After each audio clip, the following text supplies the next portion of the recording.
ఒకచోట మనిషిలో మానవత్వం చచ్చి పశువు కూడా సిగ్గుపడేలా మారాడు. కానీ నోరు లేని జంతువు మాత్రం మరో చోట మానవత్వాన్ని చాటుకుంది.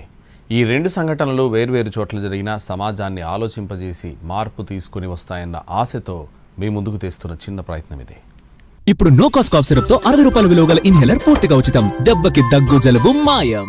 ఒకచోట తిండి పెట్టి ఆశ్రయం ఇచ్చిన మహిళపై శునకం విశ్వాసం చూపించింది. మరోచోట జన్మనిచ్చి పెంచి ప్రయోజకుణ్ణి చేసి ఆస్తిపాస్తులు ఇచ్చిన తల్లిపై కిరాతకంగా ప్రవర్తించాడో నీచ నికృష్ట దుర్మార్గపు కొడుకు. ఇందులో ముందుగా విశ్వాసం చూపించిన శునకం కథ చూద్దాం.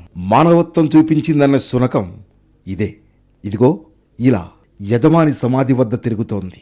ఈ ఫ్లెక్సీలో కనిపిస్తున్న మహిళ పేరు నందిపాటి పార్వతి. ఊరు నల్గొండ జిల్లా మునుగోడు మండలం కృష్ణాపురం. ఈ నెల 18న తీవ్ర అనారోగ్యంతో చనిపోయింది.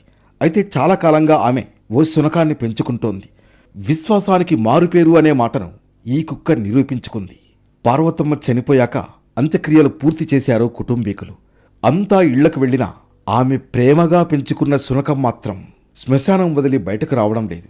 మండుటెండలోనూ తన యజమాని సమాధి వద్ద దీనంగా కూర్చుంటుంది. తన మూగ వేదనంతా కళ్లల్లో కనిపిస్తోంది. అంతేకాదు, అంత్యక్రియలు పూర్తయ్యాక కుటుంబ సభ్యులు స్నానం చేస్తుంటే ఈ శునకం కూడా వారితో పాటు నీట మునిగిందట.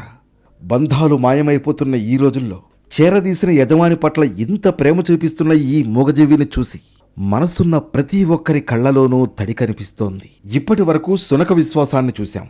అయితే ఇందులోనే మరో రకం ఉంటుంది. పెట్టిన చేతుల్నే దారుణంగా కరిచే కుక్కలు కూడా ఉంటాయి. అలాంటోడే నెల్లూరు జిల్లా వరికుంటపాడు మండలం గువ్వాడికి చెందిన లాయర్ రామారావు అన్నది ఆయన కన్నతల్లి మాట. ఇదిగో చేతికర్ర సాయంతో కష్టంగా అడుగులేసుకుని వస్తున్న ఈమె పేరు సంధిరెడ్డి నాగమ్మ. ఈవిడకు స్వయానా కొడుకు లాయర్ రామారావు. ఎన్టీవీ స్క్రీన్ మీద చూపించేవాళ్లమే కాని ఆ నీచుడి ఫోటో కాని అతగాడి వీడియో కానీ దొరకలేదు. తల్లిని ఇంటికి రానివ్వకుండా తాళం వేసేసి రోడ్డున తోసేశాడు. అంతేకాదు, తండ్రి మరణానికి కూడా అతడే కారణమని అంటోంది తల్లి. న్యాయం చెయ్యాలని కన్నీళ్లు పెట్టుకుంటోంది. ఆ పేరు సంధిరెడ్డి నాగమ్మ. 2 కొడుకులు. పెద్ద కొడుకు రామారావు. సాకిన నమ్మించి గొంతు కోసిండు రామారావే.